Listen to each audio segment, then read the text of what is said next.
Well, how many videos did I make and I've already had to delete? Oh, normal amounts. A lot. Going to check my mail. I'm at like the sixth gate, about to go through the seventh on this job. And,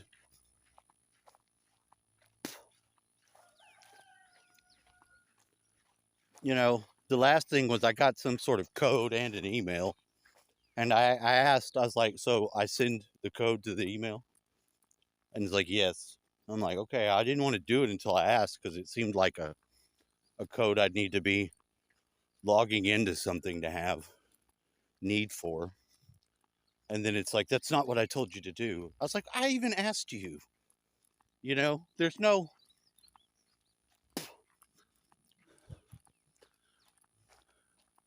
There's no humanity in this person who is Verizon with the check mark, and it seems very weird.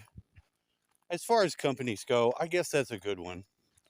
I mean, they gave good service, but they also have all their customers as my ex and her family. So it's like walking into the mind control at their fucking central core. Phone companies feel that way to me, and they all do to some degree. Some goddamn no fucking check.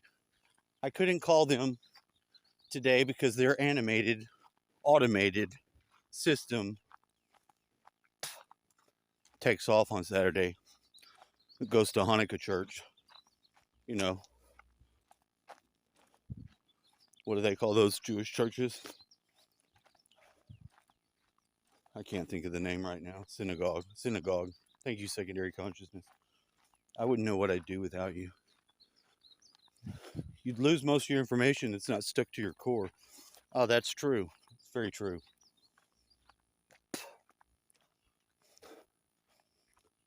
So now this initial time, my yard's got spots. Somebody drove through it, so I can't mow there without destroying my lawnmower. During the celebration of my father, Wappa, we got a lot of nice flowers. Look at these damn sunflowers. They're beautiful.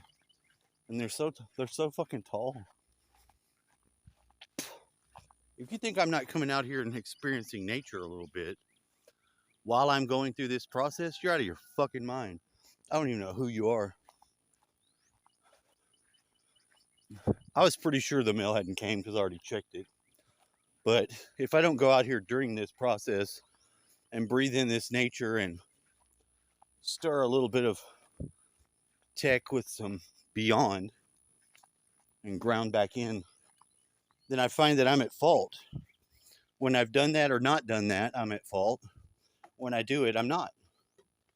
So even doing that, it's a small gesture. Maybe to nature, maybe to God, I don't know.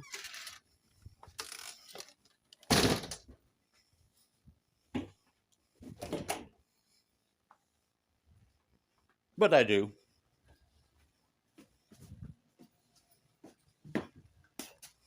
I know something. I know, and I'm not aware or able to do fuck it up. Not that it's my intention to build the evidence in case I'm doing something wrong and I don't know, but I'm starting to slowly get that creepy feeling rising up in me that makes me wonder if I'm being lured into doing some illegal activity or some fucking shit that I don't know about. And it's really just because I lack the experience in any of this. And I'm so attached to the need to do it, almost like a criminal, but not quite a criminal, not doing crimes. Maybe you don't know. I don't know what you know or don't know. What the fuck do I know? I don't know what you know and don't know. And to presume that is very haughty to some degree, but I mean, I literally have gone through like 6 gateways, which is required to go up and out of the underworld. Either way, if you're going down or you're going up. So that seems legit. That seems metaphysically appropriate. And those were just failed attempts for whatever reason. It doesn't matter. The next attempt would represent going through the gate and having another gateway. Do I put every occult-like activity side by side with the mundane one? Absolutely, I have for years. Have I been making videos about that process? I've made videos about the leading up into the point, and now I'm starting to chronicleize the experience with the video as I'm doing at this moment. So I'm having to now download text now, which is I've always thought was shady and sketchy, only because people use it to have a different number and then they want to call you, and that's deceptive. If I just need one to have another phone number attached to my phone, that's legit. So I don't administrate against any of the sensations I have to feel as I go through the process. I chronicle it, I note it, and I fucking tuck and roll and move. Like when you push your grandma out of the car, she's got to fucking put her head between her legs and just fucking roll and hope she doesn't die. You know, it's not grandma, it's me. I want you to live, grandma. Tuck your fucking shit and roll. So as I journaled most of this process that I went through, and it's fucking ridiculous, dude. I'm telling you, I've not been through so much stress over some bullshit in such a long time like this that I don't recall how long it's been. And at least I did begin to start preparing some of it. But the last stage I got to, it just wouldn't take any pictures off of this phone.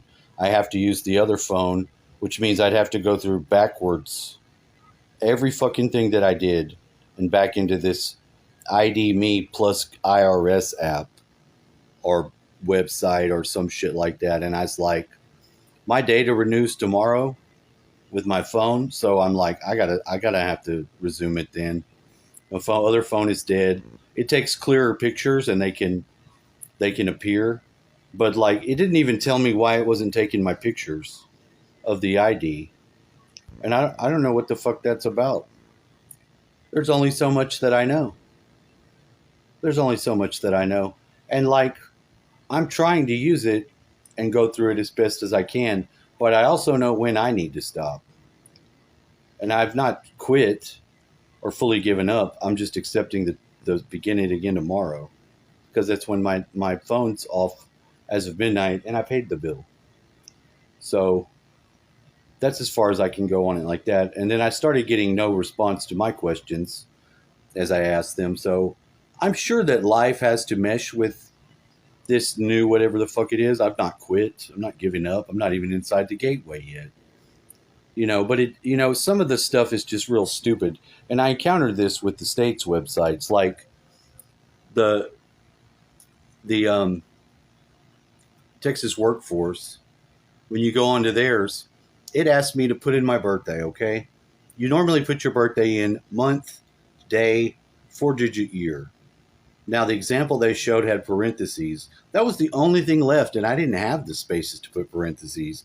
And it told me put it in the right way. It just kept saying that, and there was no other way to put it in.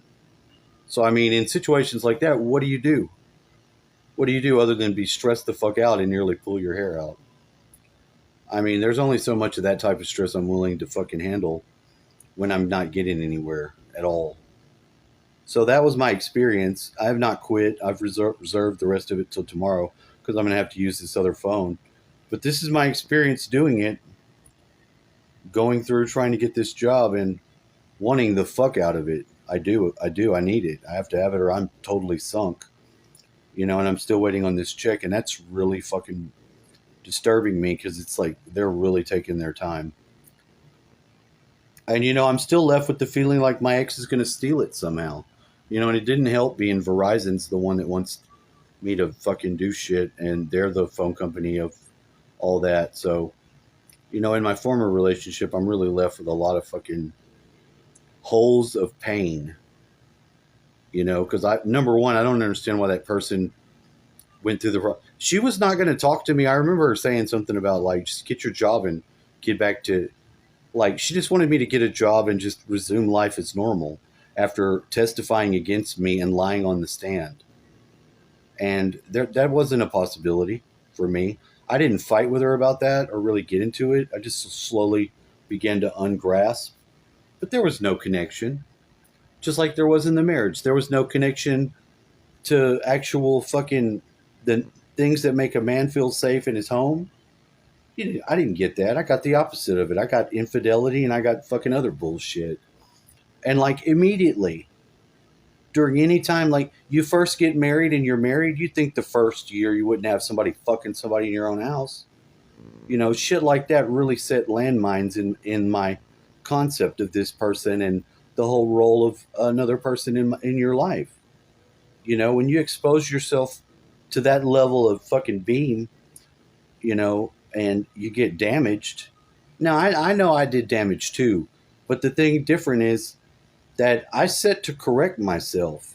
I wasn't under the same mind control that I couldn't do the things that I needed to do to stay within the communicational fucking distance of someone else. I didn't just ghost them, never fucking appear again. I didn't walk out and not come home and not be like, where am I at? Unknown. I didn't do any of that. I came here to my dad's after I fucking won my court case and I fucking stayed here where it was safer for me. As you can see, I'm freed and I'm not in prison. I didn't get with some chick that fucking threw me under the bus and I'm free. And I'm also into some sort of debt because of that, you know? Because the same person that tried to ruin my life and take my job fucking is now having me fucking garnished at $20 an hour when I've made $9, and there's nothing I can do about it because I don't have the means to go to Houston, petition the court, and do all that. They have the means to know what I make and take half of it, though. So it's a kick in the fucking nuts either way it goes. And it does have a retroactive. It makes me hate the bitch the more I think about it because of the little lack of fucking any care or concern given from that person and the fucking shit that automatically is enforced and falls upon me because I'm willing to be the dad of some kids that are going to be stolen from me anyway. You know, wonderful breeding program they've got down here. Wonderful for the parentage. Wonderful. And it is a breeding colony. Don't ever fucking think it's not. Is that too much?